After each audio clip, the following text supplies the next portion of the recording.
Good evening to all of you. So students, today we are going to do a very basic chapter of English language, that is tense. Okay. So English का सबसे basic चीज़ है वो है tense. इसी से अपन sentences बनाना सीखते हैं. ठीक है, सेंटेंसेस को कैसे फॉर्म करते हैं, कैसे वर्ब लगाते हैं, कैसे सब्जेक्ट के साथ में कैसे क्या वर्ब लगाते हैं, वो सब पूरा अपन किससे सीखते हैं, टेंस से सीखते हैं. ठीक है, क्लियर है सभी को, है ना. तो टेंस कहाँ ज़रूरत है टेंस की, आप किसी भी एग्जामिनेशन में आप देख लो टेंस का यूज़ आना ही आना है. आप यूपीएससी का एग्ज़ाम दे रहे हो, एनडीए का दे रहे हो, सीडीएस का दे रहे हो, सैनिक स्कूल का दे रहे हो, मिलिट्री स्कूल का दे रहे हो, टेंस के बिना कोई भी एग्ज़ाम है वो क्वालिफाई नहीं हो सकता. अगर आपको टेंस नहीं आ रहा है तो कुछ नहीं है. So this is the base.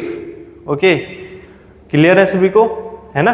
तो आज अपन पढ़ने जा रहे हैं बहुत ही इंटरेस्टिंग तरीके से, है ना, मज़ा आने वाला आप सभी को, है ना. तो सबसे पहले अपन टेंस की डेफिनेशन समझते हैं. देखो 95% of students can not give answer what is tense. So tense तो एक चैप्टर होता है, ऐसे होता है. They do not know the real definition of tense. That is only time of action. Okay, time of action is called tense. ठीक है, हर एक एक्शन का जो टाइम होता है वो अपन किससे पता करते हैं, है ना, ऐसे लिखा हुआ है तो अपन टेंस के जरिए पता करेंगे. दुनिया की हर चीज एक्शन में है. मैं बोल रहा हूँ, दिस इज ऑल्सो एक्शन. आप वीडियो देख रहे हो, आप पढ़ रहे हो, ये एक एक्शन है. ठीक है, ये दुनिया की हर चीज अपना काम कर रही है. Okay, so time of action क्या होता है, टेंस होता है. टाइम ऑफ एक्शन क्या होगा, टेंस. ठीक है, टाइम ऑफ एक्शन. अब ये एक्शन अगर आपका इन पास्ट हुआ है, जब आप बहुत छोटी छोटी क्लासेस में थे, है ना, बीते कल की बात कर रहे हो, है ना, जब आप 3rd क्लास में थे, 2nd क्लास में थे, 1st क्लास में थे, तब के एक्शंस की अगर आप बात कर रहे हो तो वो आपका कौन सा टेंस होगा, पास्ट टेंस. ठीक है, और अगर अभी की बात कर रहे हो तो वो क्या होगा, प्रेजेंट टेंस. और अगर आप फ्यूचर की बात कर रहे हो तो वो आपका कौन सा टेंस होगा, फ्यूचर टेंस होगा. ठीक है, ये अपन ने इसको टाइम के अकॉर्डिंग टेंस को 3 पार्ट्स में डिवाइड कर दिया है. अब हर एक टेंस के अलग अलग टाइप्स होंगे, है ना. 4 पार्ट्स सभी के होने वाले हैं. ठीक है, तो सबसे पहले देखो पास्ट है, तो पास्ट का सबसे पहला आता है पास्ट इंडेफिनाइट टेंस. कौन सा tense, past indefinite. Past continuous. Third आता है आपका पास्ट परफेक्ट, और उसके बाद में लास्ट पार्ट आता है perfect continue. Past perfect continuous tense. ठीक है, ऐसे के ऐसे इसके भी पार्ट्स हैं. Present indefinite tense, present continuous tense, present perfect tense, present perfect continuous tense. वैसे के वैसे future indefinite tense, future continuous tense, future perfect tense, future perfect continuous tense. देखो पहले तो अपन ने इनको किस में डिवाइड कर दिया, टाइम के अकॉर्डिंग. ओके, अब यहाँ पर अपन ने किसके अकॉर्डिंग इनको डिवाइड किया है, काम के पूरा होने के अकॉर्डिंग.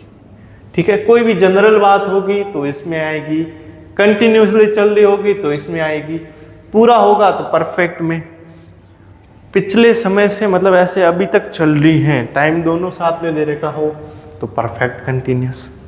ठीक है, तो सबसे इंपॉर्टेंट चीज, सबसे पहले अपन सबसे ज्यादा, आप मेरे को एक चीज बताओ, अपन सबसे ज्यादा किसकी बातें करते हैं, पास्ट की करते हैं या अभी की करते हैं, फ्यूचर की करते हैं. सबसे ज्यादा अपन अभी प्रेजेंट की बातें करते हैं, है ना. So most important tense that is present tense. अपन इंपॉर्टेंस के अकॉर्डिंग अपन टेंस को पढ़ते जाएंगे. ठीक है।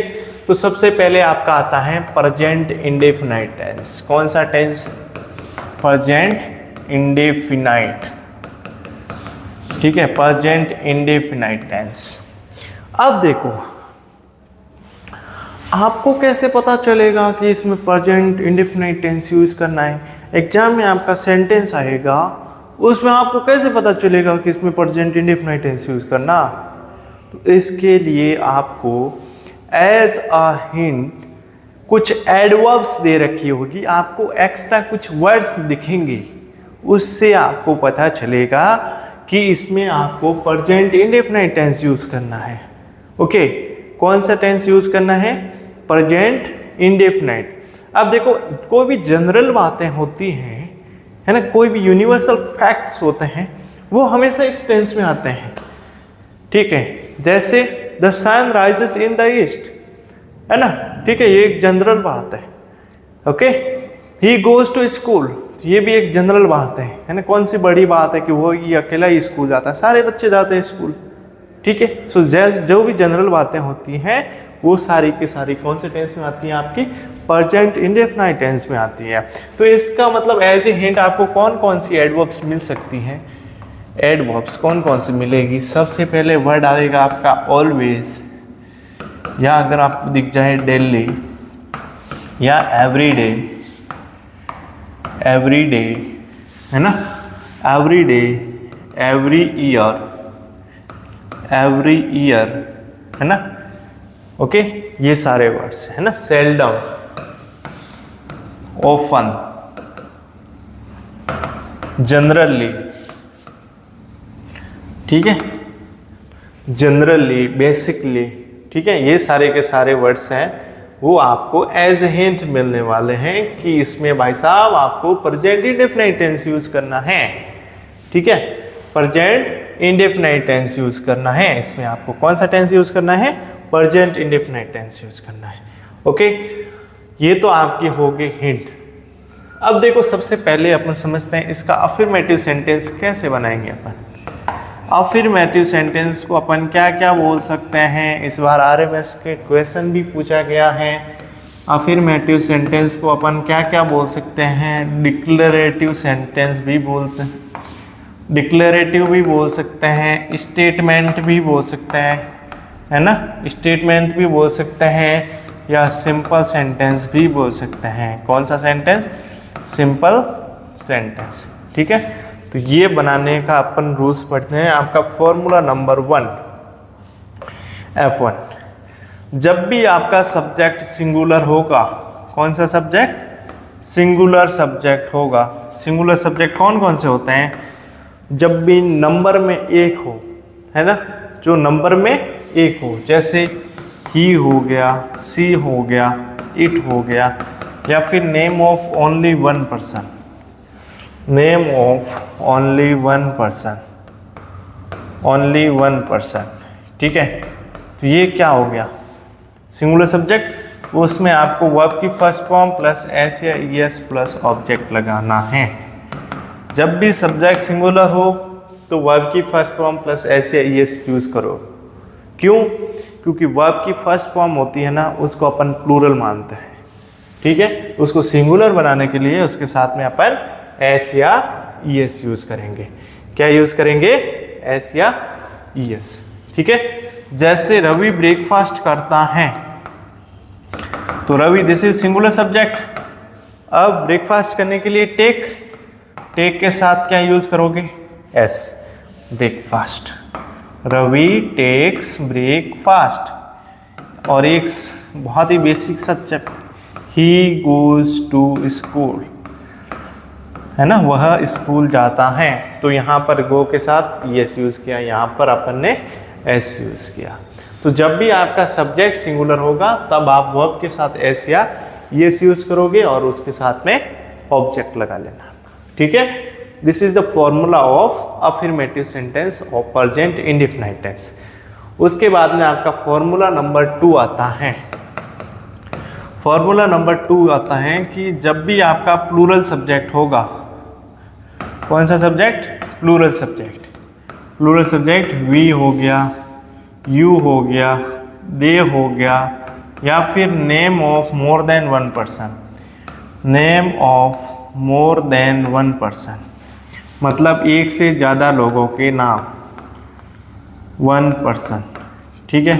उसके साथ में आप किसका यूज़ करोगे, वर्ब की फर्स्ट फॉर्म और आपका ऑब्जेक्ट। जैसे वे फुटबॉल खेलते हैं, वे मतलब एक से ज़्यादा लोग हो गए तो उसके लिए क्या यूज़ कर लोगे आप, दे। अब खेलने के लिए वर्ब क्या आती है, वर्ब की फर्स्ट फॉर्म क्या होती है, प्ले, तो यहाँ यूज़ कर लिया आप, दे प्ले फुटबॉल, ठीक है। जैसे हम देहरादून जाते हैं,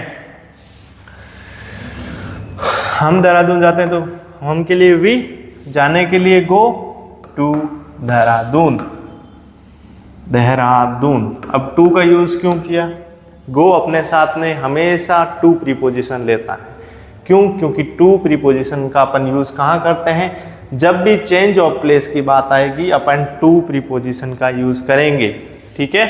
समझ गए सारे के सारे लोग, ठीक है। इसके बाद में आपका आता है नेगेटिव सेंटेंस, वो अपन नेक्स्ट वीडियो में करें या अभी करें, अभी कर ले, चलो ये present tense, present indefinite tense है, वो अभी खत्म कर लेते हैं अपन, ठीक है। और फाउंडेशन के जितने भी स्टूडेंट्स हैं उन सभी को ये नोट डाउन भी करना है पूरा का पूरा। इसके बाद में आपका आता है नेगेटिव सेंटेंस। कौन सा सेंटेंस, नेगेटिव सेंटेंस। देखो नेगेटिव सेंटेंस कौन से होते हैं, जिसमें नॉट का यूज होता है ना, सेंस नेगेटिव जाता है, मतलब मीनिंग नेगेटिव चलता है, ओके।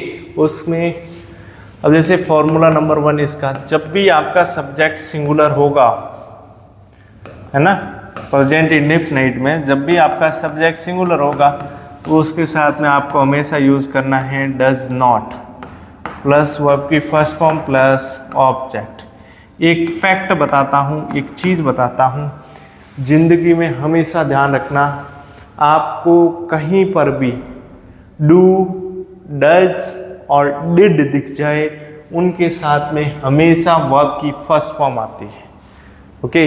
डू, डज और डिड के साथ हमेशा एक्टिव सेंटेंसेस में वर्ब की फर्स्ट फॉर्म आएगी, ओके। चलो जैसे वह गांव नहीं जाता है, वह के लिए ही नहीं जाना, तो इसके लिए अपन को क्या यूज करना है, डज नॉट। V1 मतलब जाने के लिए go to village, he does not go to village, clear. जैसे सक्षम ब्रेकफास्ट नहीं करता है तो क्या हो जाएगा, Saksham does not take breakfast, Saksham does not take breakfast, ठीक है। Saksham is singular subject, so you have to use does not, और डू, डज और डिड के साथ हमेशा वर्ब की फर्स्ट फॉर्म, तो यहाँ पे आ गया take and then your object. Is this clear to all the students, is this clear और नॉट, ओके। चलो अब देखो, जब भी आपका प्लूरल सब्जेक्ट होगा तब आप क्या करोगे, तो सबसे पहले आप अपना प्लूरल सब्जेक्ट को लिखोगे, उसके बाद आप यूज़ करोगे डू नॉट। क्या यूज़ करोगे, डू नॉट, फिर वर्ब की फर्स्ट फॉर्म प्लस ऑब्जेक्ट। मैंने अभी बताया था कि प्लूरल सब्जेक्ट हो तो उसके साथ डू नॉट, अब वर्ब की फर्स्ट फॉर्म देन ऑब्जेक्ट। यहाँ पर डू आ गया तो वर्ब की फर्स्ट फॉर्म, डू, डज और डिड के साथ हमेशा वर्ब की फर्स्ट फॉर्म। जैसे वे फुटबॉल नहीं खेलते हैं, वे फुटबॉल नहीं खेलते हैं तो क्या हो जाएगा, दे do not play football, they do not play football, ठीक है, ओके। क्लियर है कि नहीं है ना। जब भी आपका प्लूरल सब्जेक्ट होगा तो आपको डू नॉट यूज करना है, फिर वर्ब की फर्स्ट फॉर्म और फिर ऑब्जेक्ट यूज करना है। जैसे हम गाना नहीं गाते हैं तो क्या हो जाएगा, we do not sing song, we do not sing song, clear.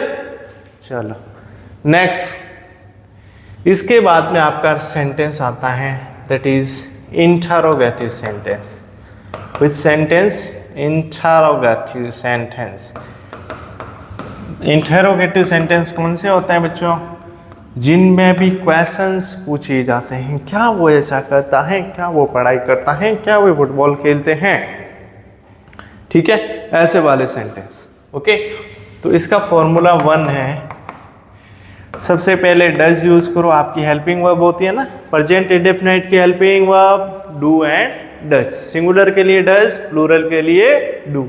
तो सिंगुलर के लिए डज है तो हेल्पिंग वर्ब को सबसे पहले, फिर आप अपना सिंगुलर सब्जेक्ट लिखो, उसको मैं एसएस लिख रहा हूँ शॉर्ट फॉर्म में, उसके बाद आप अपनी वर्ब की फर्स्ट फॉर्म, फिर आप अपना ऑब्जेक्ट, और उसके बाद में आप अपना क्वेश्चन मार्क। जैसे क्या आलिया पढ़ाई करती हैं, तो क्या हो जाएगा, डज आलिया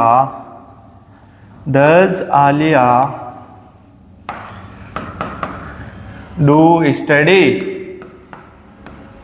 अब कोई बच्चा बोलेगा सर आपने डज भी यूज कर लिया और डू भी यूज कर लिया। अब एक गधों, वो डू डज अपना हेल्पिंग वर्ब होता है, यहाँ पर ये do as a main verb use हुआ है, जिसका मतलब होता है किसी काम को करना।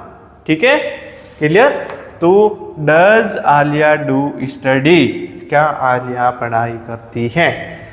ठीक है, जैसे मैं अगर एक सेंटेंस और बोलूं कि जैसे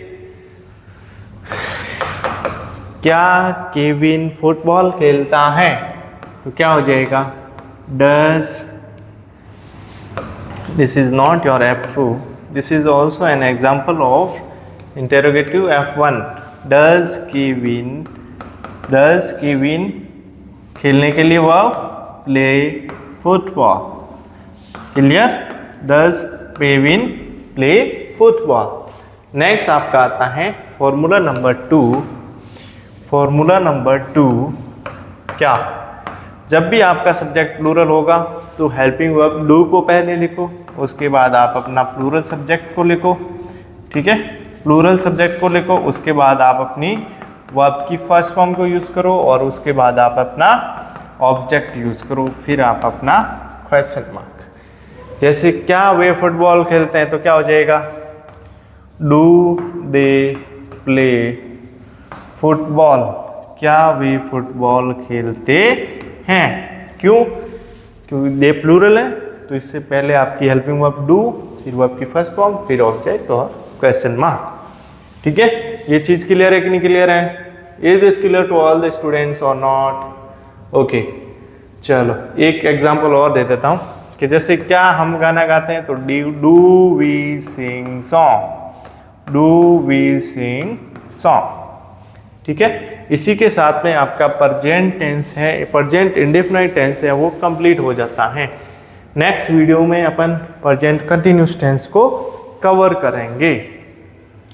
अगर वीडियो आपको अच्छा लगे, है ना, हेल्पिंग लगे, तो इसको लाइक ज़रूर कीजिएगा, प्यारा सा कमेंट कीजिएगा, और ज़्यादा से ज़्यादा शेयर कीजिएगा। That's all for today, have a great day.